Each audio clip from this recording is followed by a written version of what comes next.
Krishna, Hare Hare, Hare Rama, Hare Rama, Rama Rama, Hare Hare.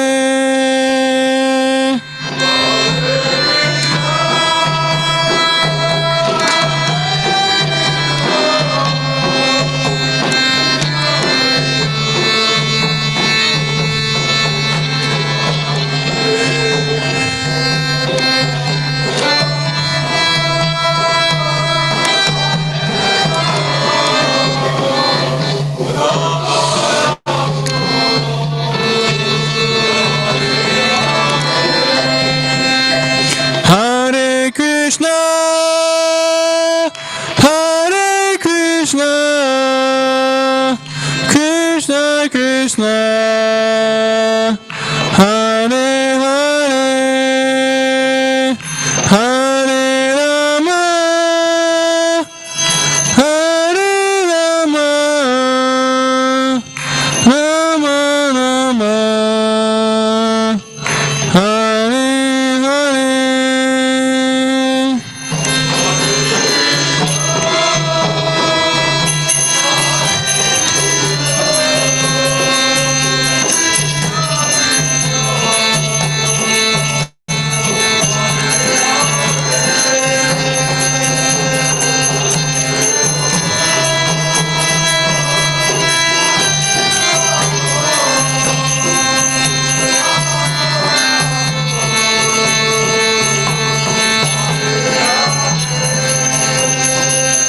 Hare Krishna,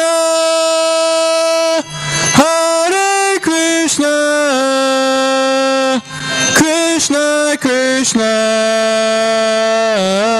Hare Hare, Hare Rama, Hare Rama, Rama Rama, Hare Hare.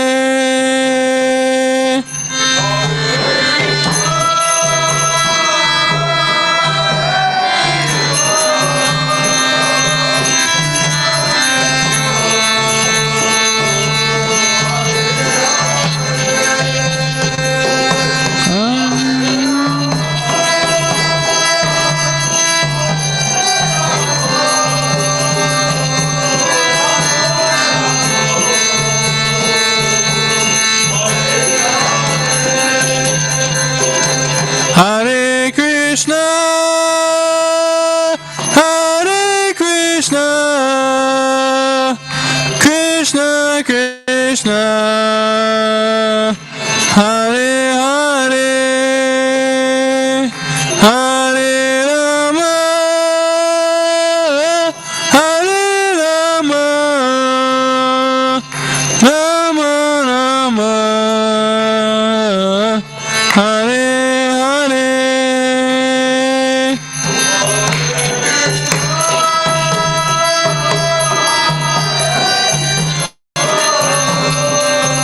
Krishna Krishna, Hare Hare.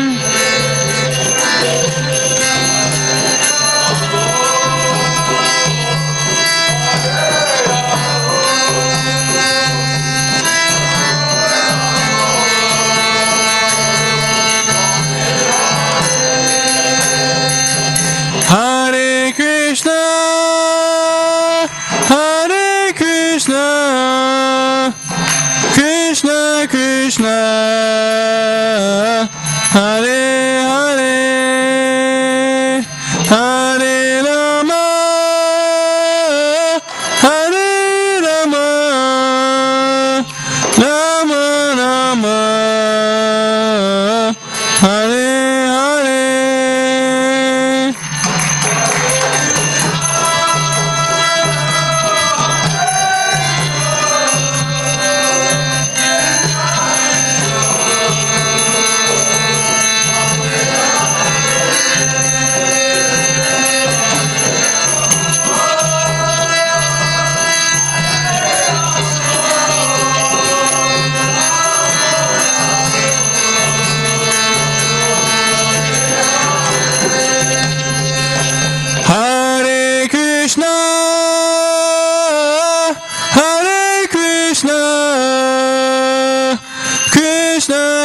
Krishna, Hare Hare, Hare Rama, Hare Rama, Rama Rama, Hare Hare.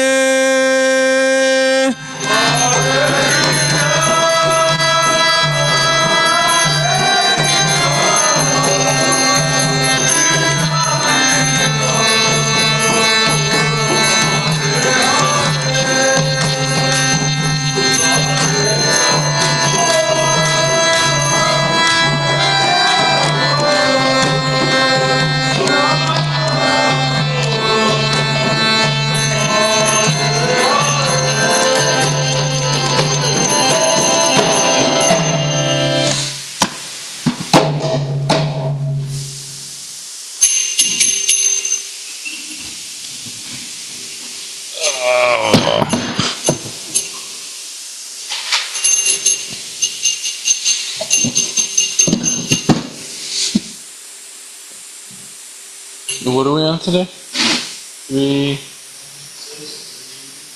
13? Is that for Tuesday? Oh yeah, so you're on text 6 18? It's Friday. I guess. Whatever it is. Okay.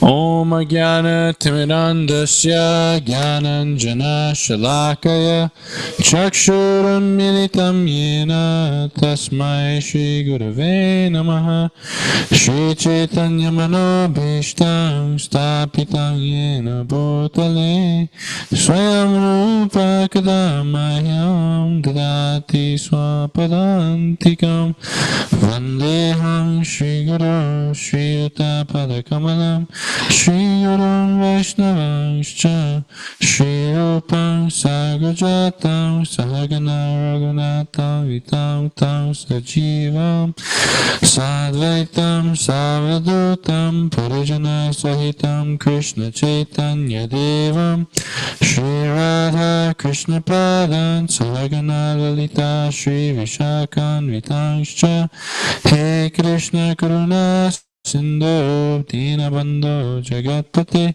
Gopesha Gopika Kanta Radha Kanta Namostute Tapta Kanchana Gaurangi Radhe Vrindavaneshwari Vrishabhanusute Devi Pranamami Haripriye Vancha Kalpatarubhyascha Kripa Sindhubhyevacha Patitanam Pavanebhyo Vaishnavebhyo Namo Namaha Jaya Shri Krishna Chaitanya Prabhu Nityananda Shri Advaita Gadadhar Shri Vasadi Gaura Bhaktavrinda Hare Krishna Krishna Krishna Hare Hare Hare Rama Rama Rama Hare Hare. Reading from Bhagavad Gita, chapter 13, text 28. And we can read the Sanskrit transliteration and English translation together. Text 28.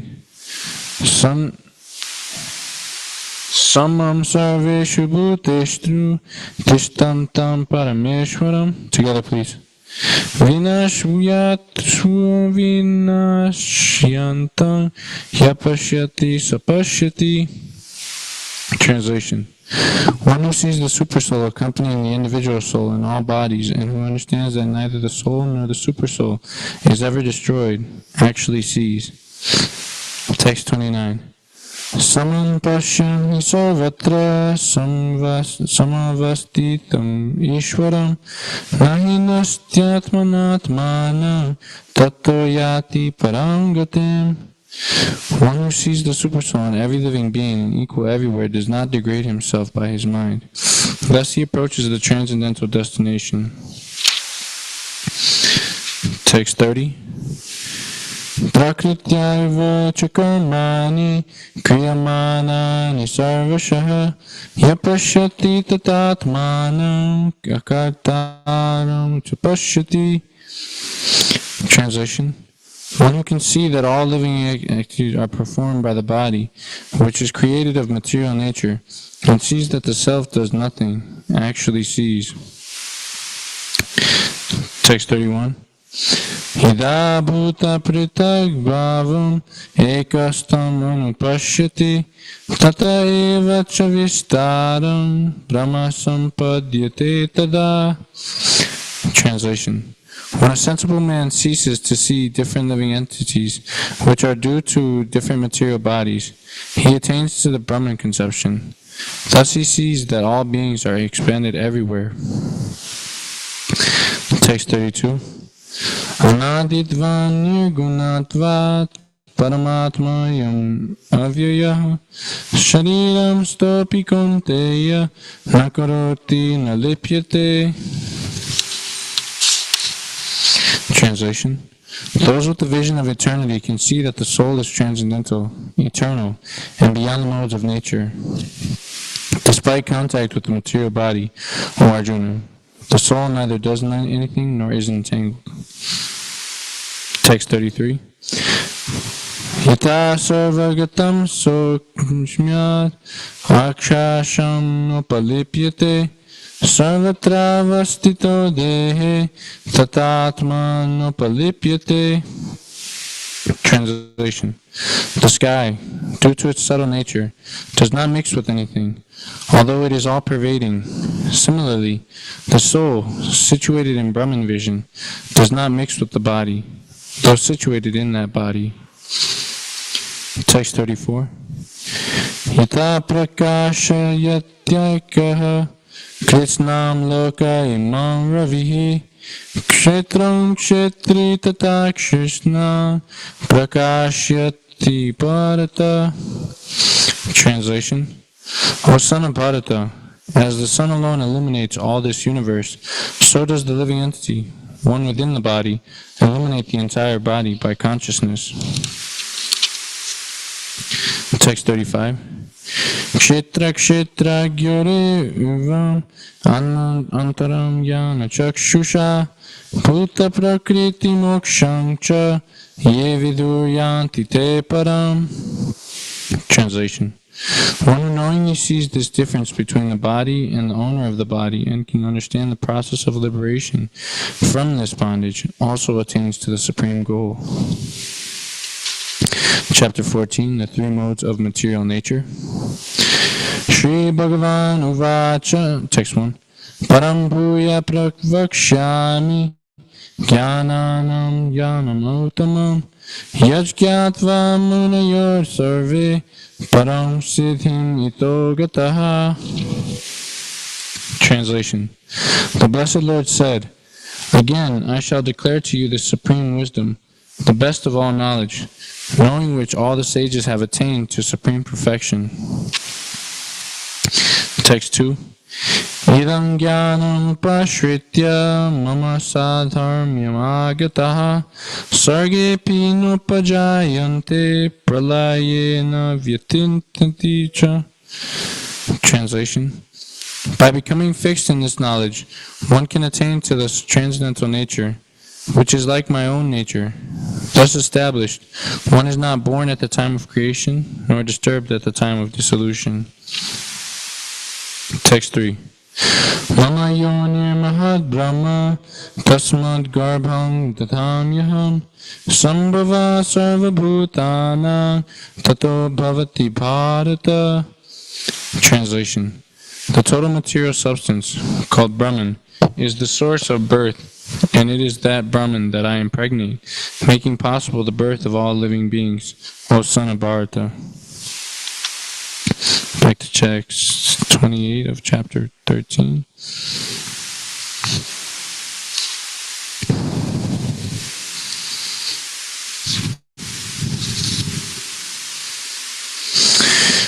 Text 28. One who sees the supersoul accompanying the individual soul in all bodies, and who understands that neither the soul nor the supersoul is ever destroyed, actually sees. Purport. Anyone who can see three things, the body, the proprietor of the body, or individual soul, and the friend of the individual soul, combined together by good association, is actually in knowledge. Those who are not associated with the soul's friend are ignorant. They simply see the body, and when the body is destroyed, they think that everything is finished. But actually it is not so.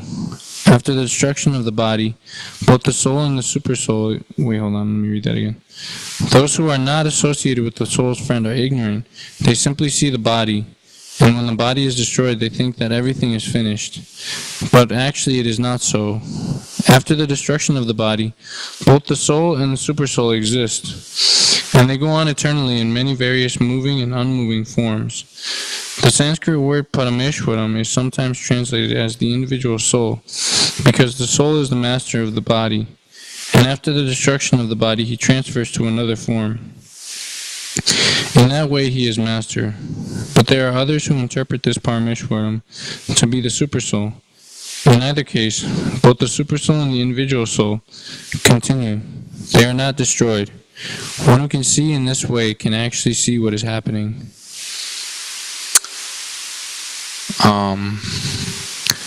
Hare Krishna, so thank you for letting me speak tonight. I'll try my best.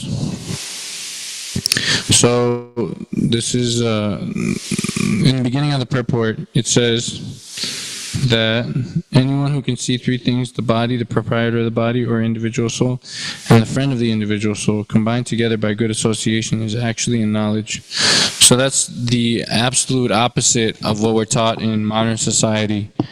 Modern society teaches us that we are this body and there is no soul, and there's especially no friend of the soul or God. So if we understand this, then we understand that if we understand that there is something beyond this body, then we can be in knowledge. So yeah, and the way that we can be in knowledge is by understanding that there is a super soul. Knowing that there is another living entity inside of our body, and that he's expanded everywhere in every atom,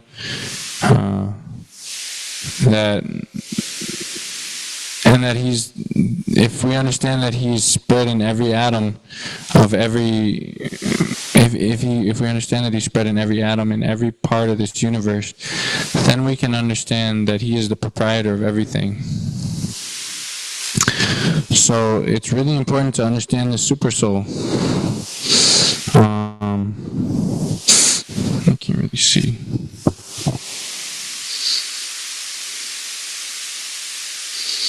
And Srila Prabhupada goes on to say that those who are not associated with the soul's friend are ignorant. So we have to understand that we are the soul. We are not this body. We can see just I was thinking about this the other day, yesterday actually.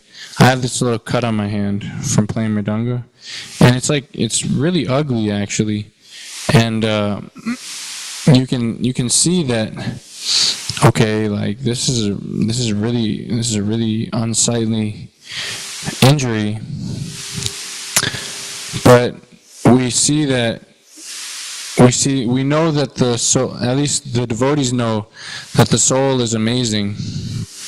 So if it's amazing, then how could this unsightly injury be that's part of this body? How could that injury, or this body rather, that this injury occurred on, how could that be us if we are amazing, if we're told that we're amazing?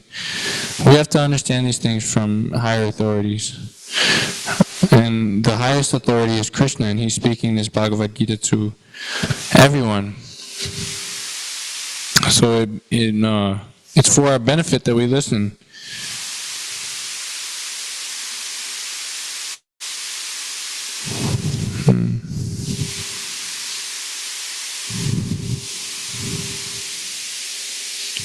in the purport also it says that after the destruction of the body, both the soul and the super soul exist. So we can remember this from the chapter 2 about how Krishna was saying that never was there a time when I did not exist, nor you, nor all of these kings, nor in the future shall any of us ever cease to be. And then he goes on to say, the soul is unborn, eternal, undying, immutable, and ever existing. He is not slain when the body is slain. How can the knower of the soul cause anyone to be killed or be killed himself? These are all evidences that we continue on. When the body ends, it's not the end of our life. So we should cultivate Krishna consciousness, and we should give up sinning. Sinning is that's one of the offenses. No, that's not what I want to say.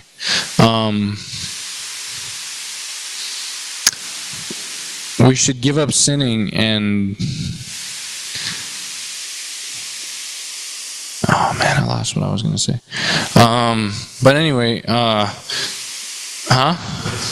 what is sinning? Right, sinning. Sinning is basically 4 things. Well, sin actually is anything that doesn't... the question was, what is sin? And sin is actually anything that doesn't please Krishna. The big sins are meat eating, gambling, intoxication, and illicit sex. Those are the 4 pillars of sinful life that we try to avoid here in ISKCON. And it's better when you avoid these things. We know before in our past life, especially the Westerners, that when we were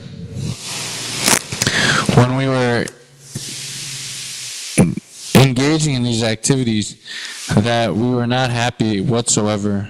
But once we gave it up and got a higher taste, like kirtan or service or prasadam or devotee association, once we got a higher taste from ISKCON, from Krishna consciousness, then we were able to give up the lower taste. We were able to give up the lower taste and do something higher, do something productive in this world. Actually, spiritual life is actually activity, because the soul is always active. We can see that if there's a diseased man, there's activities. Even when he's in his disease condition, there are activities like he's taking his medicine, he's cooking soup for himself and a bunch of other things. He's trying, maybe if it's like a respiratory infection or something like that, he goes for a walk to like build the strength in his lungs.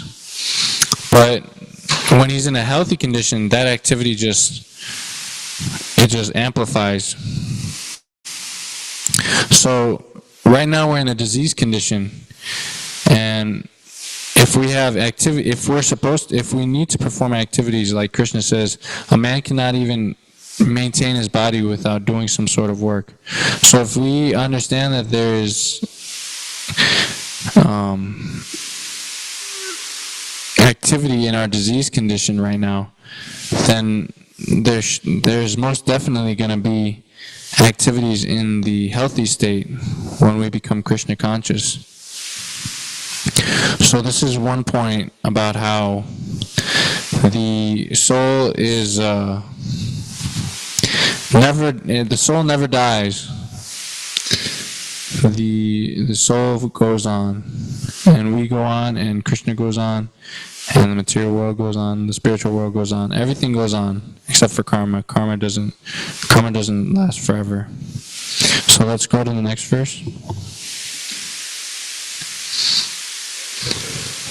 Yeah.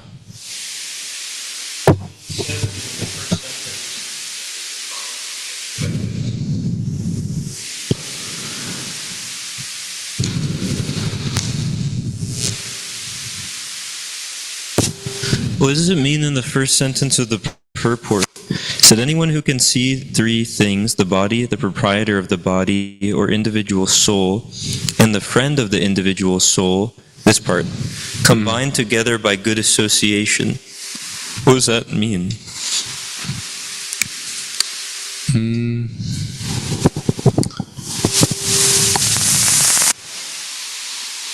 You got me. I have no idea. I was thinking, I don't want to say something that's not gonna be 100% backed up by Shastra. So I'm sorry, I don't know. So, text 29. One who sees the supersoul in every living being and equal everywhere does not degrade himself by his mind. Thus he approaches the transcendental destination. Purport. The living entity, by accepting his material existence as just as much suffering, can become situated in his spiritual existence. If one understands that the Supreme is situated in his Paramatma manifestation everywhere, that is, if one can see the presence of the Supreme Personality of Godhead in every living being, in every living thing, he does not degrade himself, and he therefore gradually advances in the spiritual world. The mind is generally addicted to self-centered processes, but when the mind turns to the Supersoul, one becomes advanced in spiritual understanding.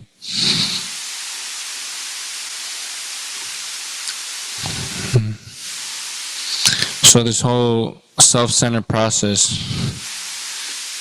I have experience of this because, okay, you can laugh at me, but I'm going to tell you guys something.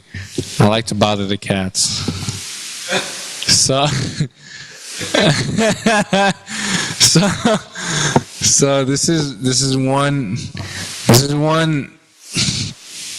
one example about how we're self-centered, because in my particular example, when I'm bothering the cats, somehow in some way, some weird way, I'm getting pleasure from that because I'm thinking, oh, I'm better than this cat.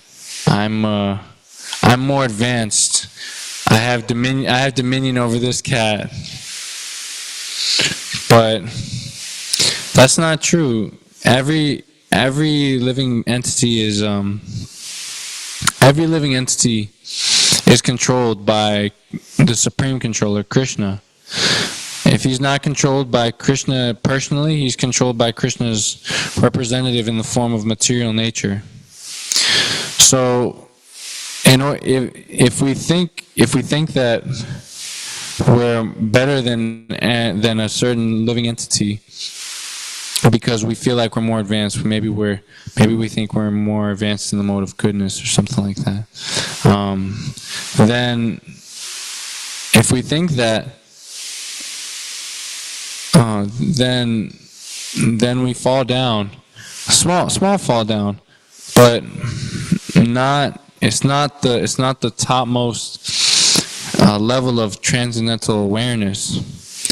So if we think of ourselves as being more advanced than somebody else, then because we're all in the material world, we all have material bodies, we're all in ignorance. Even if we do have some sort of realization, as long as we're in the material world, we're considered to be in ignorance. Because if we did know, if we were enlightened, or if we were in knowledge, then we would be in the spiritual world. What's that verse? It goes, Janma karma chame divyam evam yo veti tattvataha tyaktva deham punarjanma naiti mam eti sarjuna. So if we were actually in knowledge, if we actually knew more than anybody else, if we actually knew more than the ordinary living entity, then we would actually be in the spiritual world. We would actually be enjoying association with Krishna, because he says that. So,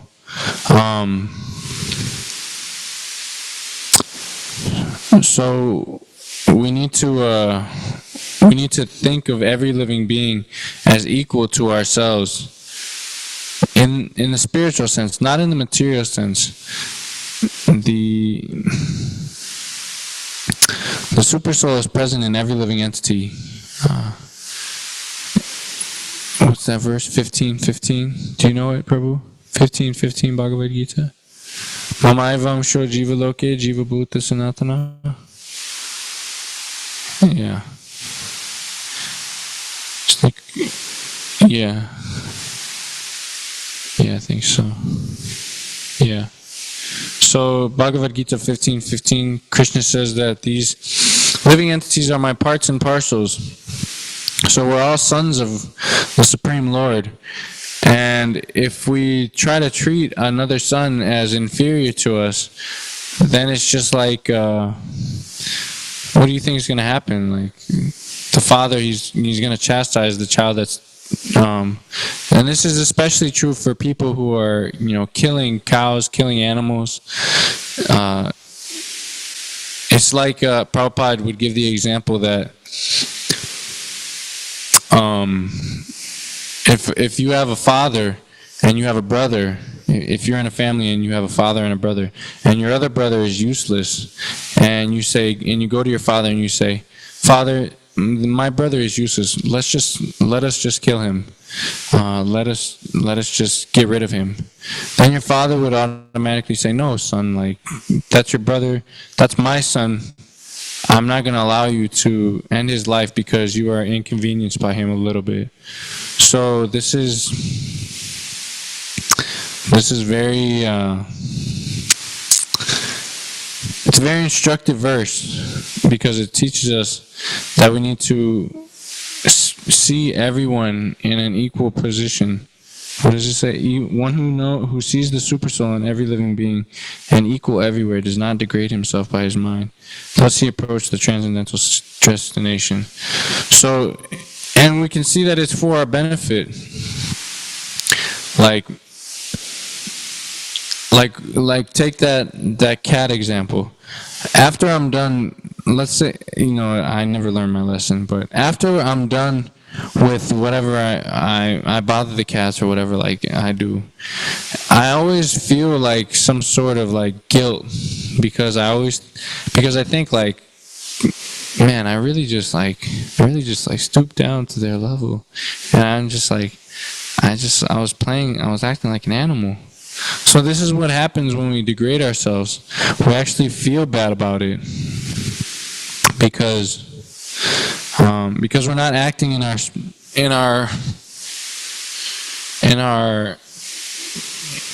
we're not behaving properly. And if you're a sane person, then you'll think, wow, like, I don't feel good from doing these things. So this is why we should carefully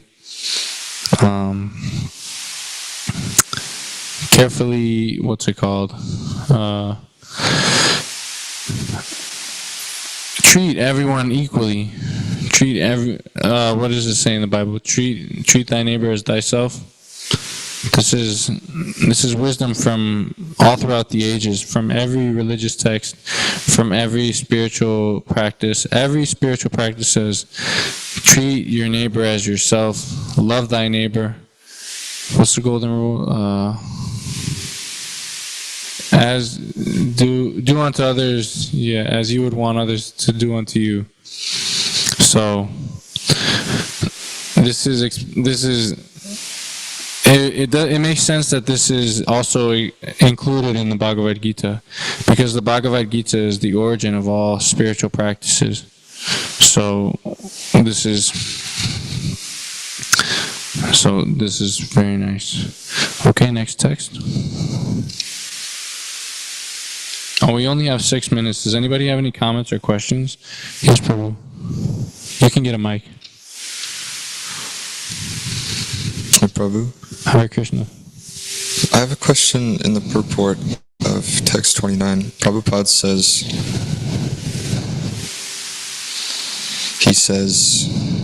he does not degrade himself and therefore gradually advances in the spiritual world. Sometimes I think about the spiritual world being like a fixed place, and even in the translation he says he approaches the transcendental destination. That makes me think that like the spiritual world is like I know that there are different planets and such, and different relationships to Krishna that one can have when they transcend. But how can one advance in the spiritual world? Doesn't one just arrive there and stay? Yeah, so in this context, Prabhupada is saying that he advances in the spiritual world. Basically, he's talking about the material world being the spiritual world, because the material world, it's actually the spiritual world because it's all Krishna's energy. So we're just ignorant of our position.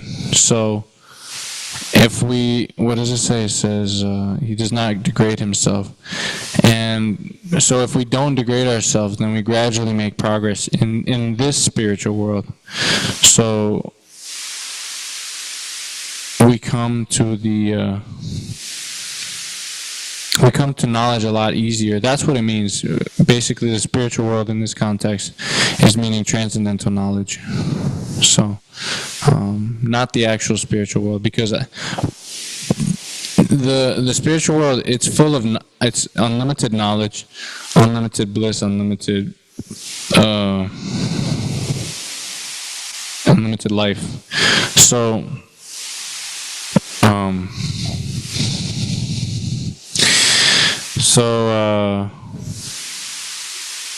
yeah, we get unlimited knowledge in the spiritual world. Maybe it does mean that. I'm not sure. Let me read it. If one can see the presence of the Supreme Personality of Godhead. Yeah, see, because he says in every living... Oh, wait. Oh. If one understands that the Supreme is situated in...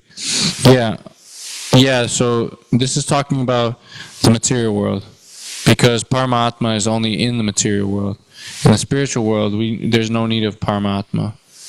Because... every living entity is eternally liberated, so their behavior is 100%. It's very clean. It's very respectful. So, yeah, this spiritual world that they're talking about. Because if we actually understand, if we actually progress in transcendental knowledge, then this world becomes the spiritual world for us. So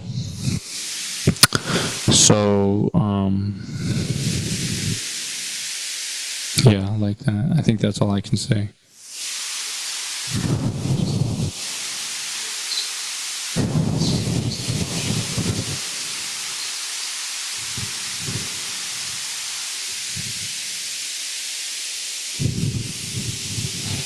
Yeah, Paramatma is it's the guiding force in our lives, in every life that we've had, whether we were a pig or whether we were a dog or whether we were a demigod or whether we were a human being. Paramatma is always, and he's controlling us. It's not just that he's watching us. He's actually controlling every little thing that's coming into our vision. And the only thing that we can do is really desire to do something or not to do something. Desire to serve Krishna or serve Maya. That's the only thing we can really do. So Paramatma is always guiding us in this way so that we can eventually go back to the spiritual world. Okay, is that good? Okay, Hare Krishna. Yes, Prabhu.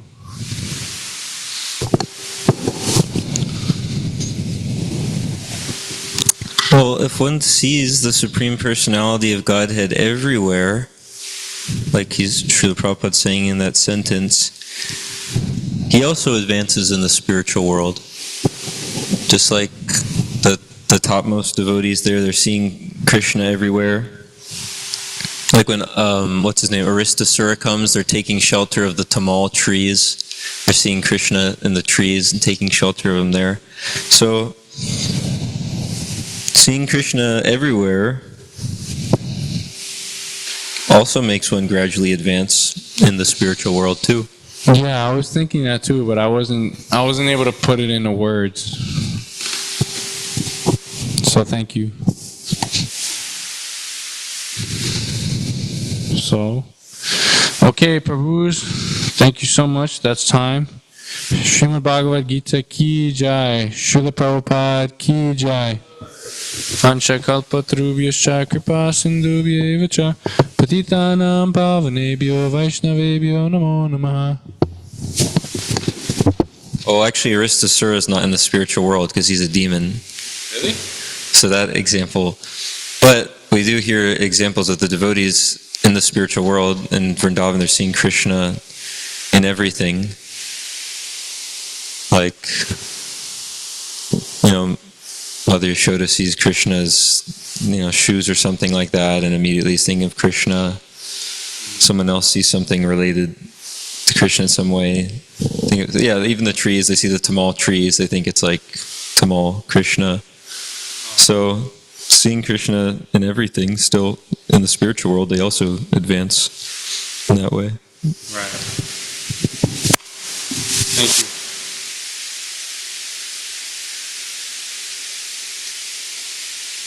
I was actually going to ask Mogadari if you could pass